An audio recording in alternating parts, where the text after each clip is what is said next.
Hello students, अभ्यास mathematics के YouTube channel पे आप सभी का स्वागत है। आज के वीडियो में क्लास 11th एनसीईआरटी और चैप्टर 1 टॉपिक है सेट थ्योरी। इसका एक कंप्लीट इंट्रोडक्शन का वीडियो है आज। तो इसमें आज हम लोग कंप्लीट इंट्रोडक्शन करेंगे सेट थ्योरी चैप्टर का। तो सबसे पहले तो ये जान लें कि व्हाट इज सेट, सेट क्या है। तो अ सेट, सबसे पहले इसका डेफिनेशन देख लें। तो a set is well defined collection, well defined collection of objects. अब ऑब्जेक्ट्स में सब कुछ आ गया, जैसे नंबर्स भी आ गए, अल्फ़ाबेट्स भी आ गए, etc। तो यहाँ पे सबसे पहले जो इसका डेफिनेशन है इसको अच्छी तरह से समझ लें। तो a set is well defined collection of objects. एक सेट जो होता है वो ऑब्जेक्ट का वेल डिफाइंड कलेक्शन होता है। अब ये वेल डिफाइंड कलेक्शन क्या है? तो वेल डिफाइंड कलेक्शन का मतलब हो गया कि वैसा कलेक्शन जो चेंज ना होना चाहिए। चेंज नहीं होना चाहिए मतलब कलेक्शन लिख दे नीचे हम, शुड नॉट बी चेंज।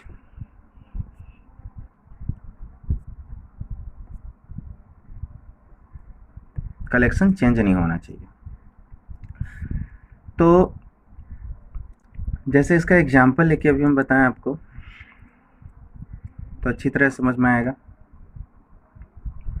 जैसे हम अगर कहें कि all even natural number less than 10। अब देखिए, पहले इस सेंटेंस को अच्छी तरह से देखिए। All even natural number less than 10।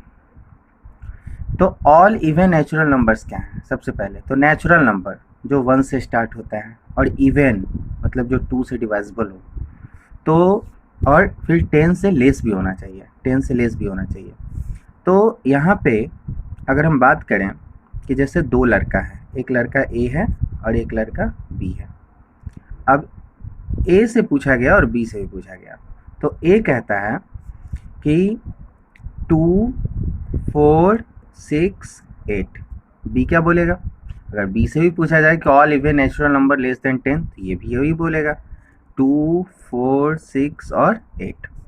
इसका मतलब हुआ कि कलेक्शन जो है वो चेंज नहीं हुआ, पर्सन बाय पर्सन ये चेंज नहीं हुआ। अब सी, अगर एक लड़का है, सी से भी पूछा जाए तो वही बोलेगा 2, 4, 6, 8। तो इसलिए यहाँ पे ये एक वेल डिफाइंड कलेक्शन हुआ, और जब वेल डिफाइंड कलेक्शन हुआ तो इट इज सेट, यही सेट है। अब एक और एग्जाम्पल की बात करते हैं। जैसे अगर कहा जाए कि 3 इम्पॉर्टेंट फ्रूट्स, 3 इम्पॉर्टेंट फ्रूट्स, तो एक लड़का ए है और एक लड़का बी है। अब ए कहता है कि मैंगो, गुआभा और ग्रेप्स, और बी कहता है कि एप्पल, बनाना और चेरी। तो यहाँ क्या है कि 3 इम्पॉर्टेंट फ्रूट्स, ये सेंटेंस है 3 इम्पॉर्टेंट फ्रूट्स। अब इसमें जब ए से पूछा गया तो वो बोला मैंगो, गुआभा और ग्रेप्स, और बी से पूछा गया तो वो बोला एप्पल, बनानास और चेरी। यहाँ क्या है कि ये जो कलेक्शन है वो पर्सन टू पर्सन चेंज हो गया, यानी ये भी 3 इम्पॉर्टेंट फ्रूट्स है, ये भी 3 इम्पॉर्टेंट फ्रूट्स है, बट ये चेंज हो गया पर्सन बाय पर्सन, इसलिए ये वेल डिफाइंड कलेक्शन नहीं है। तो जब वेल डिफाइंड कलेक्शन नहीं है तो नॉट सेट, ये सेट नहीं होगा। आई होप कि आप लोग को समझ में आ गया होगा कि सेट क्या है। तो कुछ नोट है अब उसको पहले देख लिया जाए सेट से रिलेटेड। क्या set is denoted by capital letter of English alphabet. English alphabet के कैपिटल लेटर से ही डिनोट किया जाता है किसी सेट को। And its all elements are in the mid bracket, और इसके जो भी एलिमेंट्स होते हैं ना वो मिड ब्रैकेट के अंदर रखा जाता है, या इसको कर्व ब्रैकेट भी कहा जाता है। एग्जाम्पल, जैसे हम जब भी कोई सेट को लिखेंगे तो सबसे पहले ए बी सी डी कुछ ए टू जेड कुछ डिनोटेड मार्क देंगे, उसके बाद फिर एक मिड ब्रैकेट जिसको सेट के नाम से जाना जाता है, और उसके बाद इसके जो भी एलिमेंट्स हैं उसको लिखेंगे, या फिर जो कॉमन प्रॉपर्टी है उसको लिखेंगे। तो यहाँ पे सबसे पहले ये देख लें कि जैसे एक एग्जांपल था कि all even natural numbers less than 10। अब इसमें जो ऑल इवन नेचुरल नंबर्स है 2 4 6 8, तो इसको हम अगर इस तरह से लिखें कि 2, 4, 6, 8, ये जो है एक सेट हो गया। अब देखते हैं रिप्रेजेंटेशन ऑफ सेट, कि सेट को कितने तरह से रिप्रेजेंट किया जाता है।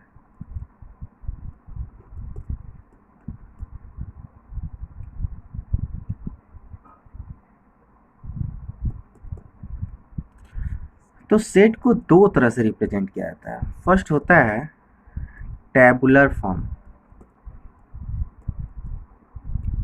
जिसको रोस्टर फॉर्म के नाम से भी जाना जाता है,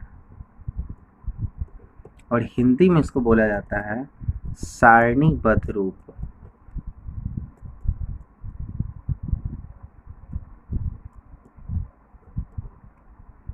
और दूसरा होता है सेट बिल्डर फॉर्म।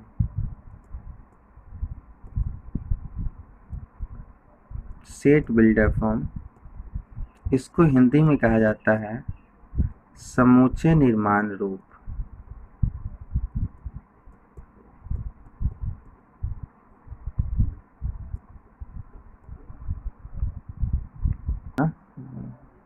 तो टैबुलर फॉर्म क्या है, सबसे पहले जानते हैं इसको। तो टैबुलर फॉर्म में दो कंडीशन होता है। फर्स्ट कंडीशन क्या है इसका, कि इसमें जो भी एलिमेंट्स होते हैं वो कॉमास के द्वारा टैबुलेट किए जाते हैं, यानी टैबुलेट बाय कॉमास, मतलब कॉमा के द्वारा अलग अलग करके उन्हें लिखा जाता है। और दूसरा इसका जो कंडीशन होता है वो होता है नॉट रिपीट, रिपीट नहीं होगा।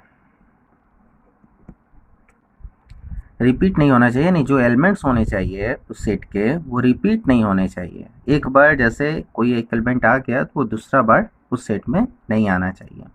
ये हो गया टैबुलर फॉर्म। अब इसका एक एग्जांपल लेते हैं।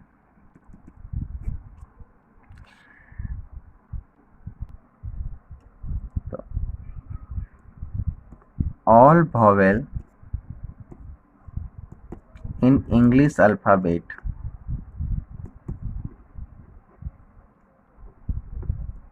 अब इसको लिखेंगे कैसे, तो पहले ही बताया है कि किसी भी सेट को लिखने के लिए पहले कैपिटल लेटर से डिनोट कीजिए उसको, ए बी सी डी कुछ भी, उसके बाद फिर सेट का साइन दीजिए मिडिल ब्रैकेट या कर्व ब्रैकेट, और ऑल वॉवेल का रहा है तो ऑल वॉवेल मतलब ए ई आई ओ यू, ये हो गया टैबलेट फॉर्म। तो यहाँ टैबुलर फॉर्म में क्या हुआ कि टैबलेट किया गया कॉमर्स के द्वारा सारे एलिमेंट्स को, इसमें जो भी एलिमेंट्स हैं, और नॉट रिपीट है, मतलब रिपीट नहीं है, इसमें कोई भी एलिमेंट जो है वो रिपीट नहीं है। तो ये चीज़ ध्यान रखना है टैबुलर फॉर्म में। अब दूसरा है सेट बिल्डर फॉर्म।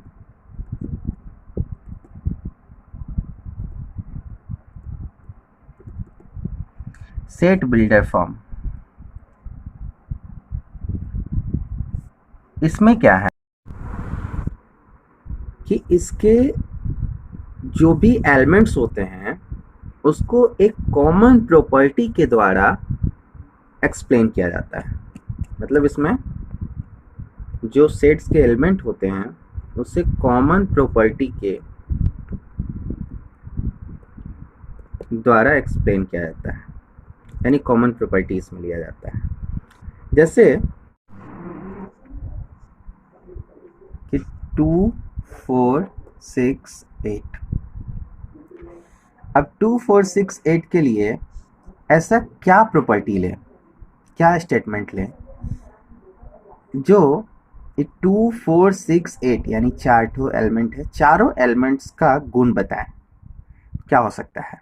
तो हो सकता है कि all even natural number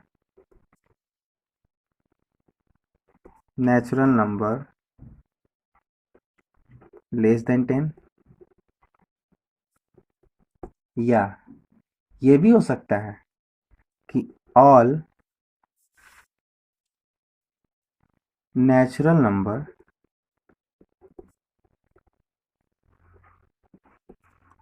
less than 10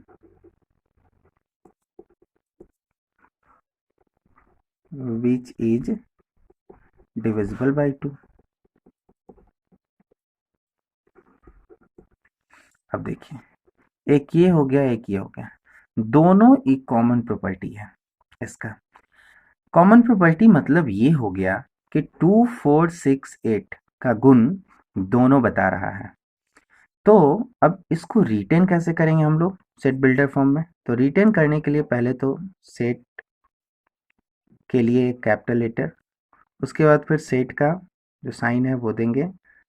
उसके बाद ये जो जैसे दे दिया गया कि all even natural number less than 10, अब all even natural number less than 10 के लिए हम लोग क्या करेंगे कि इसका एक x एज्यूम कर लेते हैं। इसमें 2468 के लिए हम अभी x एज्यूम कर लेते हैं।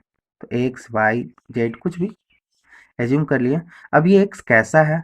तो कैसा है? सच दैट, इसको सच दैट ट्रीट किया जाता है। तो x such that x is all even natural number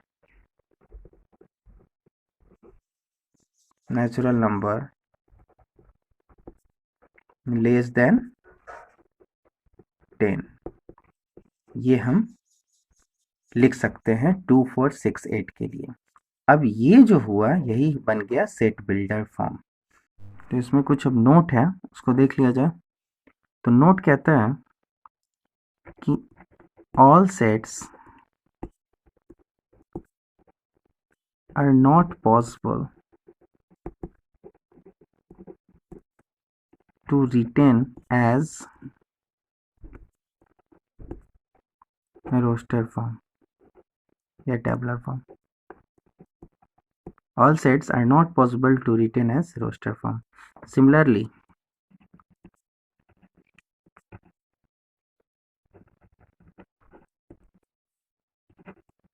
all sets are not possible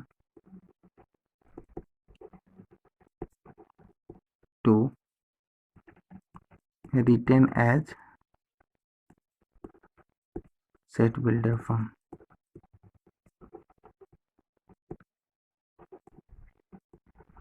मतलब सभी सेट्स को रोस्टर फॉर्म में लिखना संभव नहीं है। उसी प्रकार सभी सेट्स को सेट बिल्डर फॉर्म में भी लिखना संभव नहीं है। इसका एक एग्जांपल लेते हैं।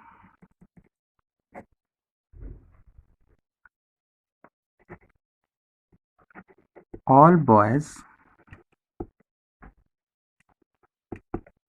इन योर स्कूल।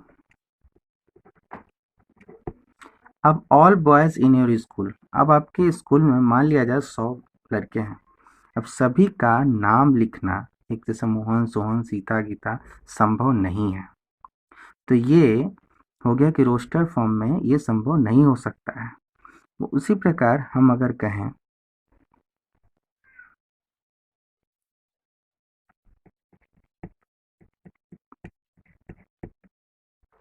कि A is equal to Mohan, Sita, mango,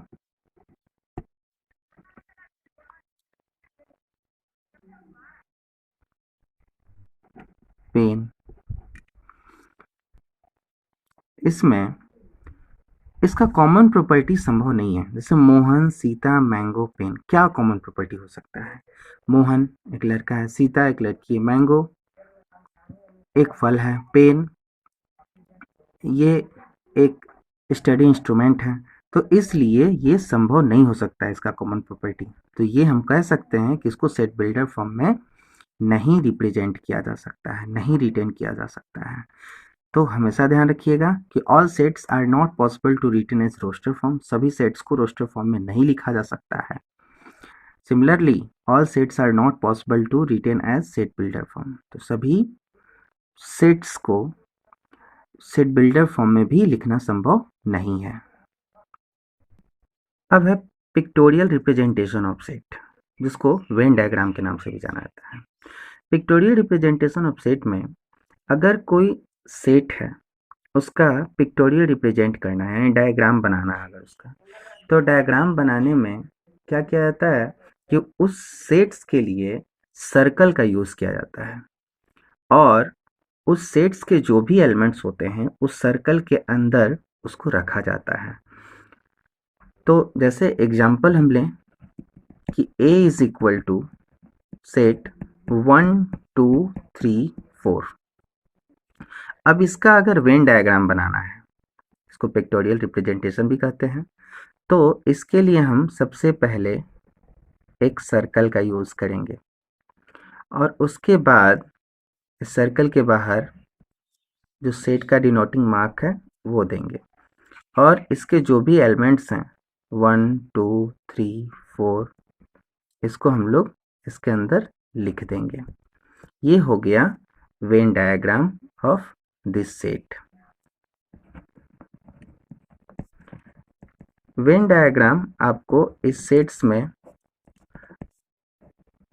exercise है उसमें पढ़ने को मिलेगा। तो इस वेन डायग्राम को हम लोग इस सेट्स का जो एक्सरसाइज होगा उसमें हम लोग अच्छी तरह से उसको एक्सप्लेन करेंगे और इससे रिलेटेड क्वेश्चंस बनाएंगे।